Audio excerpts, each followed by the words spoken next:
I was in this pit with no way out. Bitterness flooded through me. I had done nothing to be here, yet I was restless. I wandered into the guardroom that formed the central hall, with passages to cells, storerooms, and living quarters for the prison keeper going off it. I had been down every passage, seen every cell, room, and cranny, except one. Through the doorway, I saw the moonlight on the floor. For the first time, I went into the anteroom that led to the outside. Above my head, moonlight shone through the grille work in the ceiling. Across from me was the passage that led up into the outside world. I would never walk that passage. I was a forgotten man. As I stood under the grille, staring up at the moon, I turned my anger against El Shaddai. "How could you do this to me?" I screamed at him in the silence of my mind. "I've done nothing. I was faithful, I served well, and refused to go against your commands, trusting that you would protect me. No one understood why I didn't just give Lady Tanford what she wanted, even though it was offense to their gods as well. They just shrugged. Their gods are easily satisfied, easily served. But you demand absolute obedience. You tell me I must deny my body, my ambitions, my wants. You tell me I must endure betrayal by my brothers, that I must let Abby grieve my death, that I must submit to slavery." Moving restlessly in the moonlight, I felt bitterness welling from my eyes in silent tears. "And I did these things," I told him. "I did them. I trusted you. I gave myself to you. I believed that you would provide for me, that you would be my God. You were supposed to protect me. You were supposed to prosper me." There on the table with Master Potiphar's knife through my throat, I lay on the altar like Isaac, waiting for your salvation. "And did you save me? You put me in prison!" I shook my fist at the moonlight, then fled to my alcove. But my bed brought no rest. I stuffed a rag in my mouth so I could cry without alerting the guards. "Why should I serve you?" I demanded silently of my adversary. "Why didn't you let me die in the system in Canaan if all you planned for me was to exist in a hole like an animal?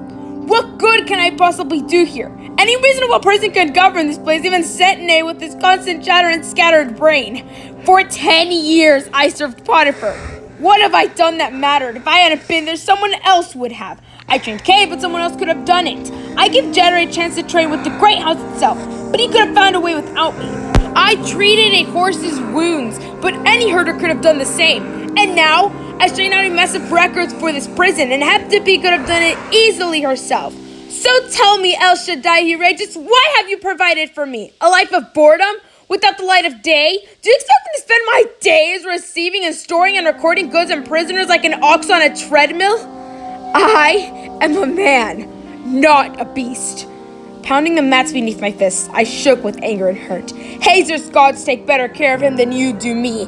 Kay's gods have served him better than you have done for me. Why should I serve you anymore? You have done nothing but tear me from my family and play with me like a cat does with a mouse, feeding me with hope and promise, only to knock me down into despair. How could you? How could you do this to me?"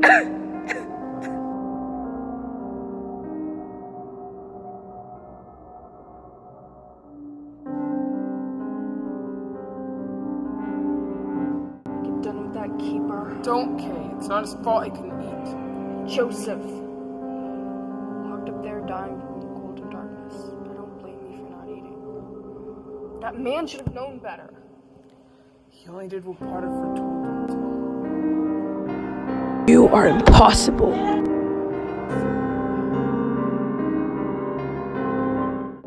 Ready?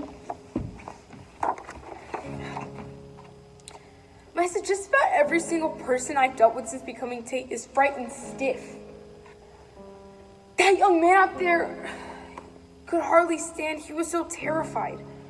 Chef thought I would take his head off his shoulders just because he was being nice to me. Urbana saved my life, and she still. Even Lord Potiphar. What did you expect? Aloofness, dislike maybe, respect for the office, curiosity. I don't know anything but terror. Mahessa, why is everyone so afraid of me? It's not about you, really.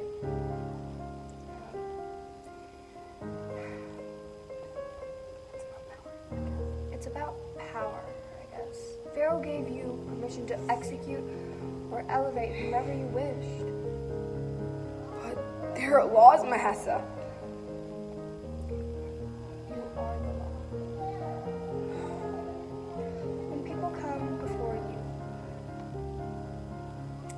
lives are hanging in your hand, or hanging on you and you alone. Of course, they are afraid. How is it that you were a slave and did not understand this? Did you not fear when your master became angry? Well, I suppose, But what, Joseph?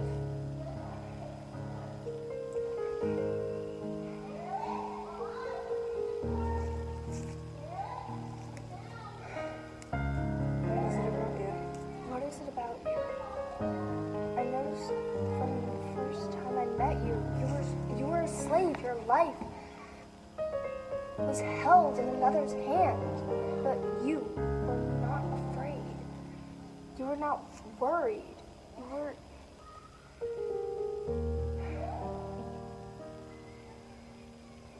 I saw you nervous, worried,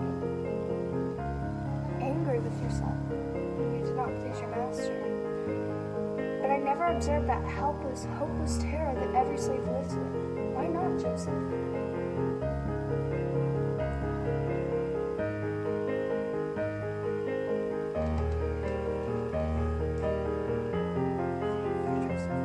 Why don't you fear Joseph? because I knew that El Shaddai held my life. I know deep down that El Shaddai controls my life and no one else. I gave myself to him. And no one can take me away. He will guide me and he will hold me.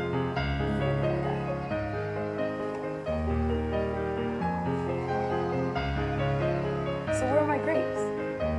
Go get them. All right, time for the credits. That was great. Good job. That was awesome. That was funny. That's a wrap. So thank you guys so much for watching our project. Oh God, our project. Okay, mine's wrong. Yeah. So sorry for disturbing y'all with our bad makeup. That was Claire's fault. Hey, I tried.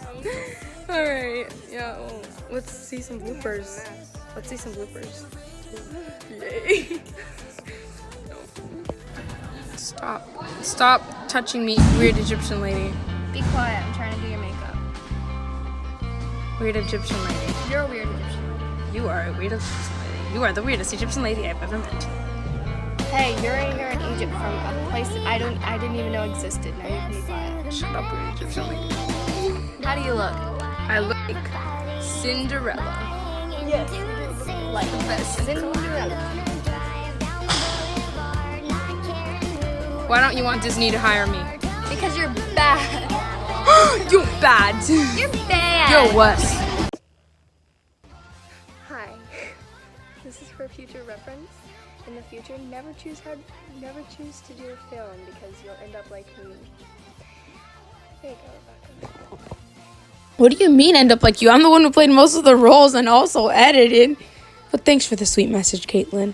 And now, on to the outros. So that was only a sneak peek to the blooper clips. If you want to watch the full one, make sure to click the ending cards, one of the ending cards at the end of the video.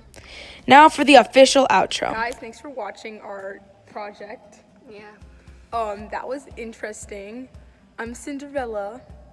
I'm Egyptian. A weird Egyptian lady. Lady, yeah. Her. Yeah. Yeah. Actually, so. sorry, it's his perspective.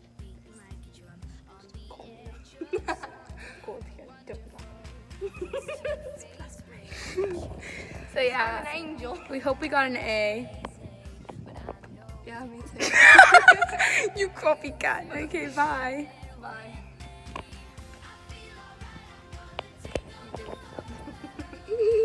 What are you doing? I did that on purpose.